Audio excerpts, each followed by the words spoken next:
Kind of like Doc Martens or cryptocurrency. There's something a little bit special and rather alluring about this particular compact car. And while it's not an all-new model, the facelifted third generation Mini does bring some attractive new features to keep it fresh. But it's not cheap, which begs the question, are you just paying a premium for the retro design and that iconic badge? Let's find out.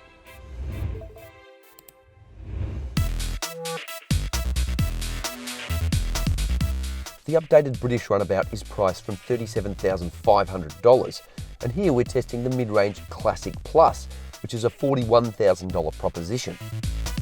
And would you believe there are 17 different Mini hatch model grades now in 3 and 5 door body styles, spanning the hardcore tyre-frying JCW models all the way to the electric Mini. So what's new? Apart from the extra visual sizzle inside and out and more equipment, there's some weird model names, like the Mini Yours. Yes, Yours. They may as well have called it the Mini Dogecoin TikTok edition.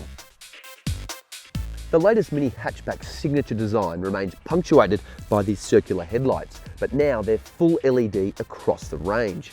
This basically means you get stronger, brighter, whiter nighttime vision. The classic shape is unchanged, but there's a bigger grille up front with extra colour coding and a splash of chrome. The fog lights have been deleted and replaced by these vertical air intakes, which are claimed to improve aerodynamics. The Classic Plus model gets these 17-inch alloy wheels and is available in 7 different exterior colours, and this particular paint job is called Chili Red. There's more colour customizability now as well, like a two-tone roof and bonnet stripes, which don't cost extra. At the rear, you get LED taillights with this British flag insignia, and that used to be optional, but now it's standard across the range. Other changes include a new lower bumper here, and you get the shiny exhaust as well. All Mini Coopers except the S, JCW and electric are powered by this 1.5 litre 3-cylinder turbo petrol engine. And while torque and power levels are puny, it only has to haul around 1,200 kilos. It's a light car. The front-wheel drive hatch now also comes standard with a 7-speed dual-clutch automatic transmission called Steptronic in Mini-speak, but a 6-speed manual remains a no-cost option across the range. If you've never sat in a Mini before, be prepared for something a little different. It's extroverted and a bit left field, the circular theme, the weird switchgear, but I really like it. The steering wheel has been upgraded with new gloss black buttons, and there's a tasty new 5.5-inch digital instrument cluster. This model also gets sports seats with premium leatherette upholstery. In terms of comfort, they go alright, but they are a little small, and for this price, I'd expect power adjustable seats as well. All models now get a wireless phone charging pad under here, which is cool, but guess what? It doesn't fit my jumbo iPhone. But this new 8.8-inch touchscreen is pretty impressive, and that comes standard across the range as well. It's surrounded by an LED halo, adding a little more visual drama, and there are new touch-sensitive favourite buttons as well, where you can just swipe your finger gently across them. But it's the super sharp visuals that really steal the show, and apart from a few cryptic icons, the menu system is pretty easy to decipher. Wireless Apple CarPlay works for iPhone users to simplify things even further, but there's no Android Auto whatsoever. Not cool, Mini, not cool. When it comes to safety, the Mini Cooper leaves a little to be desired, missing out on some pretty useful safety equipment such as blind spot monitoring and rear cross traffic alert. There's also no auto hold function, which is weird considering there's an electric park brake. And it only has an ANCAP 4-star safety rating, and that was back in 2014 when the regulations weren't as strict. Cabin storage is so-so, with 2 reasonable cup holders down here, but very small door pockets. However, you've got USB A and C ports, giving you a lot of charging options. This model also gets a panoramic sunroof and a high-end Harman Kardon sound system that is pretty impressive.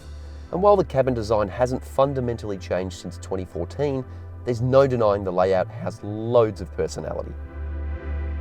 Getting into the back seat is a little challenging. There's not a whole lot of space here, and larger humans would not want to be stuck here for extended periods. But to its credit, the seat comfort is surprisingly good.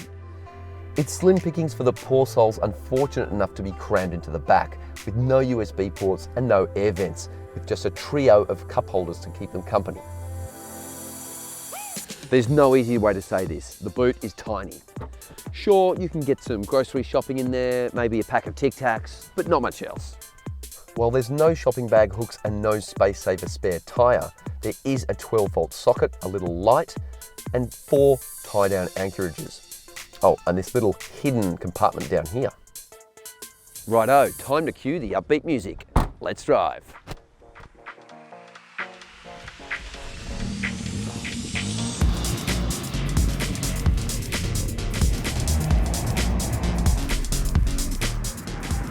Straight away, the Mini does a great job engaging its driver, and the ultra-direct steering plays a big role here. Simply put, you don't have to turn the wheel much to get this little puppy dancing. No changes have been made to the suspension, so it's still very sporting and generates loads of grip without much body roll, but also remains stable and predictable. Just like a Mini should, it handles really well, eagerly tucking into corners like a Labrador and hailing a meal.